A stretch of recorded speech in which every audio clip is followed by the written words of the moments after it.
Bismillahirrahmanirrahim. Assalamualaikum warahmatullahi wabarakatuh. Perkenalkan, nama saya Nurin Ferro Isa akan menjelaskan salah satu materi dalam mata kuliah pengembangan kurikulum bahasa Arab dengan judul Kurikulum Tingkat Satuan Pendidikan tahun 2006. Pertama-tama saya akan menjelaskan tentang latar belakang kebijakan kurikulum KTSP.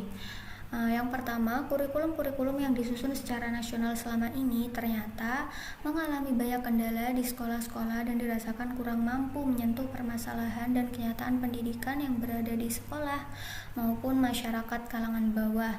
Jadi kurikulum sebelum KTSP ini dirasa kurang mampu untuk menyelesaikan masalah-masalah yang ada di sekolah seperti itu. Lalu yang kedua, keinginan masyarakat dan seluruh pemangku kepentingan atau stakeholders untuk mendekatkan penyusunan dan pengembangan kurikulum kepada satuan pendidikan yang merupakan center of teaching learning process. Jadi kebijakan latar belakang dari kebijakan KTSP ini ingin memberikan wewenang seperti itu ya, agar satuan pendidikan seperti sekolah menengah, SMP, MTS, lalu MA begitu untuk lebih berperan dalam penyusunan kurikulumnya. Lalu yang ketiga, keinginan untuk memberdayakan sumber daya dan potensi yang ada untuk berperan serta lebih aktif, kreatif, dan inovatif dalam penyusunan kurikulum. Lalu yang keempat, sejalan dengan otonomi daerah bidang pendidikan, pemerintah pusat lebih banyak berperan dan berkewajiban menyusun standar-standar pendidikan sebagaimana yang tertuang dalam Undang-Undang Nomor 20 Tahun 2003. Jadi di kurikulum sebelumnya itu yang memegang penuh wewenang untuk merubah dan mengembangkan kurikulum itu hanya pemerintah pusat saja, seperti itu. Lalu landasan yuridis kurikulum tingkat satuan pendidikan. Beberapa landasan atau pertimbangan yuridis yang mendasari pelaksanaan kebijakan kurikulum tingkat satuan pendidikan KTSP antara lain. Landasan yang pertama yaitu Amanah Undang-Undang Nomor 20 Tahun 2003 tentang Sistem Pendidikan Nasional. Lalu yang kedua, Peraturan Pemerintah Nomor 9 Tahun 2005 tentang Standar Nasional Pendidikan atau SNP. Lalu yang ketiga, Peraturan Menteri Pendidikan Nasional Nomor 22 Tahun 2006 tentang standar isi untuk satuan pendidikan dasar dan menengah. Lalu, Peraturan Menteri Pendidikan Nasional Nomor 23 Tahun 2006 tentang standar kompetensi lulusan untuk satuan pendidikan dasar dan menengah. Lalu yang kelima, Peraturan Menteri Pendidikan Nasional Nomor 24 Tahun 2006 tentang pelaksanaan Peraturan Menteri Pendidikan Nasional Nomor 22 Tahun 2006 tentang standar isi untuk satuan pendidikan dasar dan menengah. Lalu Peraturan Menteri Pendidikan Nasional Nomor 23 Tahun 2006 tentang standar kompetensi lulusan dan satuan pendidikan dasar dan menengah. Nah, seperti itu. Jadi ada 5 landasan yuridis kenapa kebijakan KTSP itu harus dijalankan, harus diadakan seperti itu ya. Lalu kebijakan kurikulum tingkat satuan pendidikan. Ini barulah kebijakan dari KTSP tersebut. Apa saja kebijakannya? Yang pertama, kurikulum adalah seperangkat rencana dan pengaturan mengenai tujuan, isi, dan bahan pelajaran serta cara yang digunakan sebagai pedoman penyelenggaraan kegiatan proses belajar mengajar untuk mencapai tujuan pendidikan tertentu, yang dalam hal ini tujuan pendidikannya adalah tujuan pendidikan nasional. Nah, ini kebijakan yang pertama itu adalah pengertian dari kurikulum sendiri ya. Lalu selanjutnya, kurikulum seharusnya dikembangkan oleh satuan pendidikan agar sesuai dengan karakteristik, kondisi, dan potensi daerah dan peserta didik masing-masing satuan pendidikan. Kemudian kurikulum yang dikembangkan oleh satuan pendidikan inilah yang dinamakan kurikulum tingkat satuan pendidikan. Jadi di kebijakan KTSP ini satuan pendidikan ya, seperti sekolah-sekolah SMP, SD, dan sebagainya itu yang memegang penuh ya untuk mengembangkan kurikulum. Kenapa? Karena agar sesuai dengan karakteristik, kondisi, dan potensi setempat seperti itu.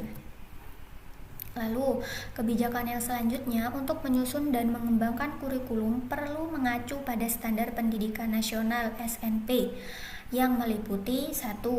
SNP yang pertama, yang meliputi dalam SNP itu apa saja? Yang pertama, standar isi, kemudian standar proses, yang ketiga standar kompetensi lulusan atau SKL, standar tenaga pendidikan dan tenaga kependidikan, yang kelima standar sarana dan prasarana, yang keenam standar pengelolaan, yang ketujuh standar pembiayaan, dan yang kedelapan standar penilaian pendidikan. Lalu, standar isi mencakup apa saja? Yang pertama, kerangka dasar dan struktur kurikulum yang merupakan pedoman dalam penyusunan KTSP. Nah, itu jadi yang pertama adalah kerangka dasar dan struktur kurikulum yang jadi pedoman di dalam KTSP sendiri. Lalu yang kedua adalah beban belajar bagi peserta didik pada satuan pendidikan dasar dan menengah. Jadi beban belajar itu maksudnya adalah berapa jam sih untuk kelas 1, biasanya beban belajarnya dalam seminggu itu berapa jam, seperti itu ya. Untuk kelas 2 SD, untuk kelas 2 MI, dan seterusnya. Lalu yang ketiga, KTSP yang akan dikembangkan oleh satuan pendidikan berdasarkan panduan penyusunan kurikulum sebagai bagian yang tidak terpisahkan dari standar isi. Jadi harus sesuai panduan, ya, tidak boleh mengembangkan kurikulum atas aturan sendiri, seperti itu. Lalu yang keempat, kalender pendidikan sebagai penyelenggaraan pendidikan pada satuan pendidikan dasar dan menengah. Nah, jadi ada 4 ya yang termasuk dalam standar isi tersebut.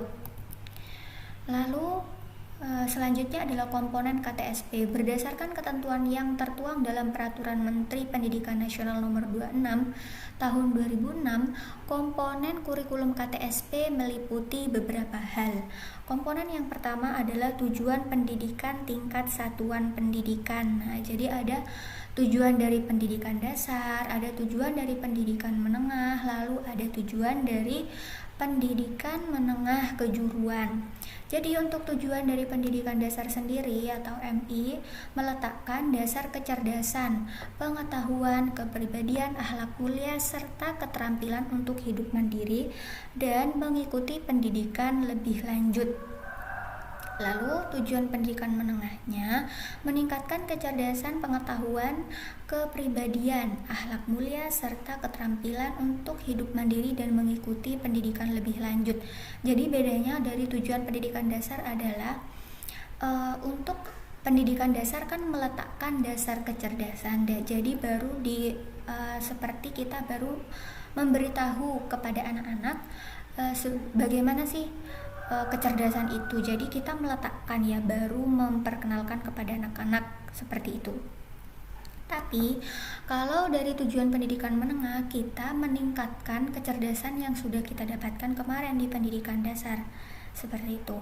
Lalu untuk tujuan pendidikan menengah kejuruan, meningkatkan kecerdasan, pengetahuan, kepribadian, akhlak mulia, serta keterampilan untuk hidup mandiri dan mengikuti pendidikan lebih lanjut sesuai dengan kejuruannya. Nah, seperti itu. Lalu komponen yang kedua adalah struktur dan muatan kurikulum KTSP. Ini maksudnya pelajaran apa saja sih yang terdapat di dalam KTSP sendiri. Itu ada 5 kelompok ya teman-teman. Kelompok yang pertama adalah mata pelajaran agama dan akhlak mulia. Jadi kalau di sekolah dasar negeri biasanya pelajaran agama itu hanya ada 1 dan mencakup semua pelajaran agama seperti fikih atau akidah akhlak seperti itu ya. Tapi ketika di madrasah ibtidaiyah atau MI, pelajaran agamanya ada 5 ya, yaitu SKI, sejarah kebudayaan Islam, lalu Al-Quran hadis, ada fikih, ada akidah akhlak, serta ada pelajaran bahasa Arab. Nah, untuk kelompok mata pelajaran yang kedua yaitu ilmu pengetahuan dan teknologi. Seperti apa? Ya, geografi, ilmu pengetahuan alam IPA, dan ilmu pengetahuan sosial IPS. Lalu kelompok mata pelajaran yang ketiga yaitu estetika. Maksudnya pelajaran apa sih estetika itu? Ya seperti pelajaran seni kebudayaan. Jadi mempelajari tentang tarian-tarian, mempelajari tentang alat musik atau dan sebagainya ya. Pelajaran yang terakhir adalah pelajaran jasmani, olahraga dan kesehatan. Seperti pelajaran penjaskes, itu di SD maupun MI sama-sama ada ya.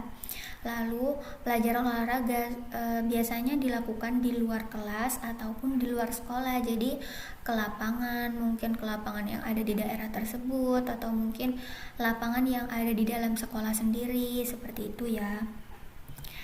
Lalu poin yang selanjutnya adalah tentang perbedaan antara kurikulum 1994, kurikulum 2004, dan kurikulum KTSP tahun 2006. Nah, sebelum diberlakukannya KTSP, kurikulum yang berlaku di sekolah dasar antara lain kurikulum 1994 dan kurikulum 2004 atau sering disebut dengan berbasis kompetensi atau KBK.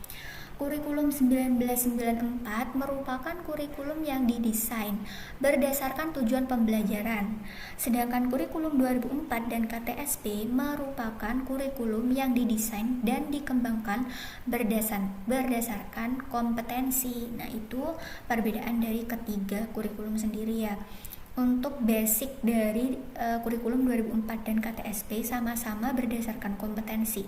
Tapi untuk KBK dari kurikulum 1994, basicnya itu berdasarkan tujuan pembelajaran. Seperti itu tujuan pembelajarannya ya yang saya jelaskan tadi, yaitu tujuan pendidikan nasional sendiri. Lalu KTSP pada dasarnya adalah KBK yang dikembangkan oleh satuan pendidikan berdasarkan pada standar isi dan standar kompetensi lulusan SKL. Standar isi berisikan standar kompetensi SK dan kompetensi dasar KD. SK dan KD pada standar isi merupakan penyempurnaan SK dan KD pada KBK. Nah, jadi untuk kurikulum 2004 atau KBK sendiri itu masih dipegang penuh ya oleh pemerintah pusat. Tetapi untuk KTSP sendiri sudah dikembangkan oleh satuan pendidikan dan juga terdiri dari standar isi dan standar kompetensi lulusan. Nah, di dalam standar isi ini ada SK dan KD. Nah, SK dan KD ini merupakan penyempurnaan dari SK dan KD pada kurikulum 2004 atau KBK. Nah, untuk kurikulum 1994, KBK dan KTSP memiliki kesamaan-kesamaan sebagai berikut. Yang A, yang pertama, penekanan pada membaca, menulis, dan berhitung. Lalu yang kedua, konsep-konsep dan materi pokok esensial pada setiap mata pelajaran, menekankan pada pencapaian kompetensi. Nah, untuk yang terakhir, kesamaan yang terakhir adalah pengembangan muatan lokal. Jadi, untuk ketiga kurikulum yang kita pelajari tadi itu memiliki beberapa kesamaan ya. Jadi setiap kurikulum itu ada yang dikembangkan, ada yang mungkin dirombak seperti itu ya. Buktinya apa kalau hanya dikembangkan? Ya ini dari tahun 1994, dari kurikulum 1994 sampai KTSP 2006 itu masih ada persamaannya. Nah, jadi seperti itu ya yang bisa saya sampaikan. Sekian, terima kasih. Wassalamualaikum warahmatullahi wabarakatuh.